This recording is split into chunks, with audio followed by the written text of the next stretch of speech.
Hey, Facebook, what's happening? It is, why do I always say the time? You know the time if you're watching this live. I guess if you're not, it's Friday afternoon on the West Coast. I was trying to nap. I couldn't nap. Did you know that you can now leave video messages when you're giving responses to comments posted to the Facebook page? I tried the technology out a couple of weeks ago and it wasn't seeming to work, but then I just tried it now twice and it worked just fine. So I encourage you to go check that out. Video message responses, that's a game changer right there. Oh my goodness. So I figured I'd chat with everyone for a second. I listen to podcasts when I nap. I'm napping because we start work at, oh gosh, like 4 o'clock today. 5 o'clock. We're going to work until the sun comes up. It's one of those things. What are you going to do?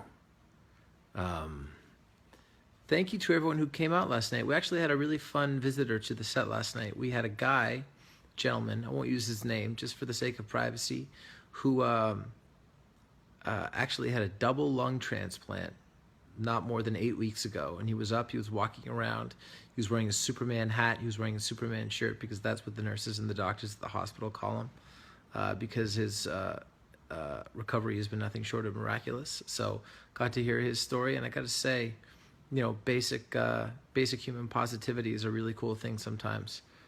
It's important to remember. I might actually have to sit up. And I definitely don't need these on.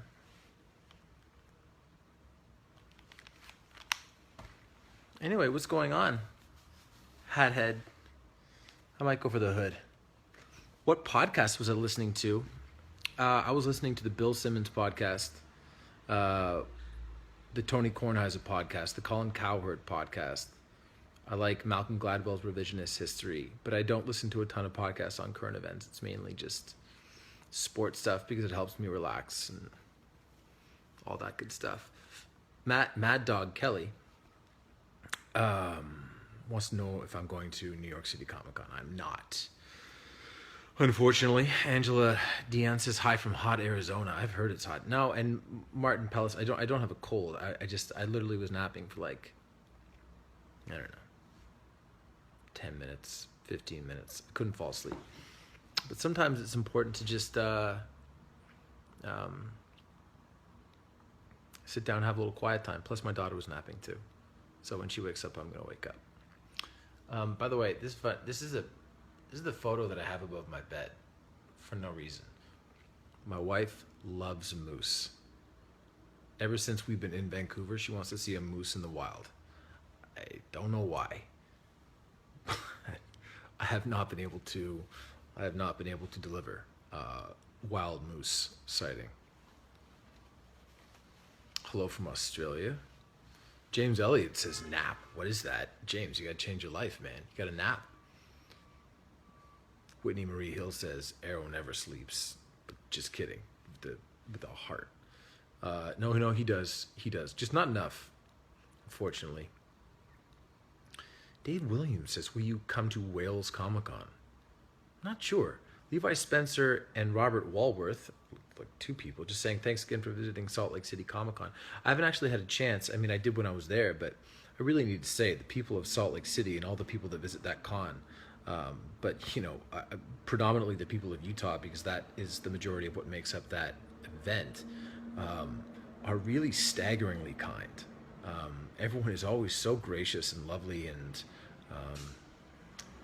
just thank you for a wonderful weekend last weekend. Wendy Kenny says, come to Nova Scotia. We have moose here. I've been to Nova Scotia one time because my sister went to school out there. That's a far trip for moose. I think we'll just stick with the painting for the time being. It's a nice painting. What do we have coming up? You're going to see a couple of guest announcements in the coming days.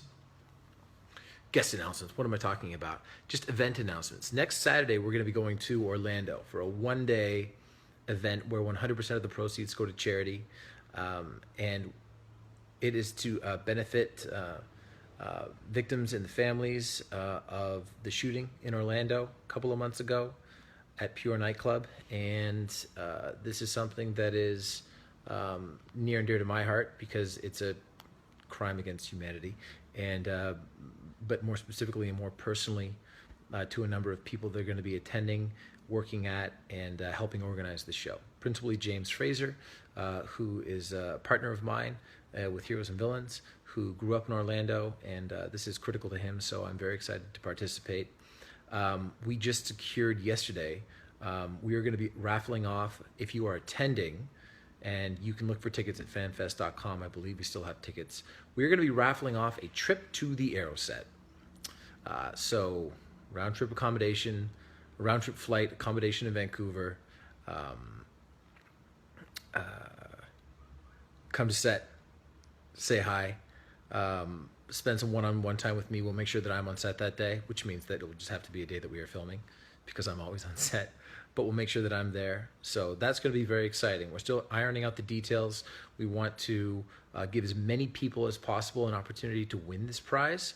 And secondarily, we want to make sure that we maximize the amount of revenue that we can generate from it. Because again, 100% of what we are doing next weekend is going to One Orlando. And yeah, there we are. Joseph Demeter says, will you be coming to London Comic Con? We're actually doing a Heroes and Villains in London next May. If you're ever curious as to where I'm going, you can just go to the events tab on my Facebook page. I pretty much put everything there. I only have 3 more spots that I'm going to this year that I know of so far. We have Orlando next weekend. We have Edmonton the weekend after that. And we have Atlanta the weekend before American Thanksgiving, which is excellent. Holly McEnany says, what is new with Knocking Point? Well, you can check out our Facebook page, which is just /Knocking Point. We're doing a ton of interesting stuff right now. Drew and I are actually rejigging the way that we are working the wine club because a partner that we're dealing with now is able to basically independently. The biggest thing with a wine company is making sure that we have enough wine to fulfill orders. And we are working with a company now that has such a limitless supply, basically, of wine that we are able to add people a lot more quickly. So we've actually been taking a lot of people into the wine club. The September shipment just went out. We're doing NP Goods, and we're opening NP Goods back up to international customers, which is very exciting. And Drew and I have recently just signed a deal with Den of Thieves, which is a wonderful production company. And we're going to be making Dudes Being Dudes in Wine Country, which will probably just end up being called Dudes Being Dudes in ... something, into a television show. So that's good. That's excellent, I think. We will have to see. So now everyone knows that A, I have a picture of a moose above my bed, and B, my alarm song is a sappy national song. The national song. What do you want from me? I can't wake up to like, I get enough of that on set. Helen Roffey says, when will wine ship to the UK? That's an interesting question. We are in the process now of working with a lot of distributors that we can put the Knocking Point name on, assuming, of course, that the wine is excellent, that Drew and I approve it. But as it goes with anything that is A, a startup business, and B, when you're dealing with alcohol in any way, shape, or form, it's cumbersome. So we're trying to make sure that we're doing everything correctly. And we'd like to thank everybody for their patience. Diana Davis says, Dudes Being Dudes at the county fair. Wow. You can also go over to the Dudes Being Dudes in Wine Country page, because right now we are canvassing everyone and making a list of potential destinations and just seeing where the popular sentiment is. And of course, these are spots really that are off the beaten path. According to my buddy Zach, we definitely have to go to Michigan. Hey, Steven, I'm going to cosplay Negan from The Walking Dead, 10th Doctor from Doctor Who, and the Green Arrow. What do you think? Like simultaneously? Because that would be a good mashup cosplay. That is for sure. Oh, Sean Ackerson knows how you feel about trying to take a nap when you can't. It's, this is not like being a bachelor where I could nap for 2 hours, just uninterrupted, with nobody but my dog, asleep beside me.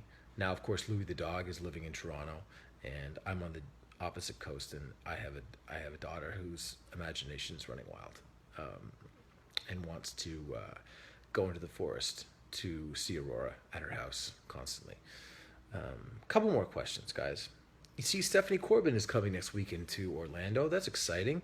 Stephanie, again, if you missed it earlier, we're auctioning off a trip to the Arrow set that will happen at some point during season 5. Oh my God, will I give the person who comes spoilers? I won't, Warner Brothers, if you're watching this. I won't. Sarah Dawn Hanford says, still waiting for my Code 8 signed postcard. Would you know when I'll get it? If you look on the page right now, Robbie has a lot of updates. Typically if I run a campaign or something like that, I'm very aware of, when everything is going to be shipped. But he does a good job of explaining that Code 8 is, and any movie really is, it essentially becomes a small corporation. And we want to make sure that if we are shipping stuff, if whatever we are doing it properly. We didn't want to get hit with a tax bill or anything like that. So Robbie and I are planning to get together at some point in the fall. He's getting married in a few weeks after the wedding, which they tend to be busy. We're going to get together. We're going to sign the postcards. We're going to, he mentioned that the hoodies and some of the clothing items might have shipped sooner. My apologies that it didn't, not that it didn't come out sooner, but that we weren't as forthcoming with information as maybe we should have been. But everyone who participated and supported the campaign will get what they ordered. And additionally, we have the script, which I'm actually going to read on the way to work today. I've been waiting, and it's a long drive on the way to work today. So there it is. Okay. Facebook. Louise Mamora, last thing, says Casey Jones, TMNT 2, Out of the Shadows. It is out on whatever it is or way people watch things when they come out nowadays. Blu-ray, iTunes, smart TVs. I don't know. It's that point where at some point, if you're watching this and you're in your early 20s, late teens, basically if you're past like 22, you're going to go, I'm never going to be the person that becomes a Luddite when it comes to technology. I'm here to tell you, yes, you will. Yes, you will. You'll get busy with something, you'll have a kid, and all of a sudden people will be talking about random new features on the iPhone, and you'll be like, I don't understand the 6 yet. And that's how it goes. So thank you, Facebook. I'm going to be around this weekend because I'm going to be watching college football and professional football and more professional football and professional baseball. I'm not going anywhere this weekend. I'm very excited about that. I've got a long night of work ahead of me, but I'm working with my good friend, my partner in crime, and the finest impersonator of the Stephen Amell School of Butt Acting, which I encourage you to check out mine, David's Salt Lake City panel. Apparently I do butt acting. So, glad that he introduced that to the world. Thank you, Facebook. You have a lovely Friday afternoon. Be safe. Have a wonderful weekend. I'm sure that I will see you soon.